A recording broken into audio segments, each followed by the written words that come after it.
qui arrive à Gbagbo arrive potentiellement à tous les chefs d'État africains.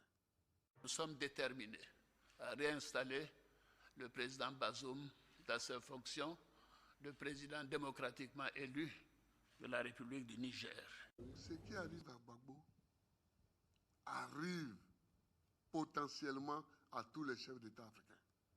I'm Ali Bongo Ondimba, President of Gabon. So I'm calling you to make noise, really. Ce qui arrive à Gbagbo arrive potentiellement à tous les chefs d'État africains. Blaise Compaoré, c'est aussi un pilier incontournable de l'Afrique francophone, voire de la France-Afrique, qui a toujours su nouer des relations étroites avec Paris. Ici Jacques Chirac, là François Hollande. Début 2014, la fin de son 4e mandat approche. Quand sur TV5 Monde on lui parle d'alternance, le président burkinabé feint de ne pas comprendre. Vous pensez déjà à une possibilité, à une éventualité d'alternance au Burkina Faso? Non, qu'est-ce que vous appelez alternance?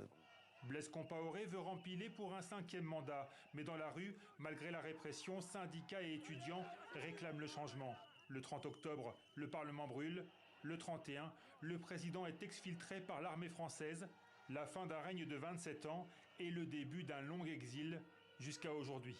Ce qui arrive à Gbagbo arrive potentiellement à tous les chefs d'État africains. Avachi sur un canapé, le président guinéen Alpha Condé semble sonné par la situation. Il vient d'être capturé par des militaires. Alpha Condé, 83 ans, a été réélu en octobre 2020 pour un 3e mandat après avoir fait modifier la Constitution. Ce qui arrive à Gbagbo arrive potentiellement à tous les chefs d'État africains. Depuis mercredi, le président Mohamed Bazoum est retenu avec sa famille à l'intérieur de sa résidence par la garde présidentielle à laquelle les putschistes semblent s'être ralliés. Ce qui arrive à Gbagbo arrive potentiellement à tous les chefs d'État africains.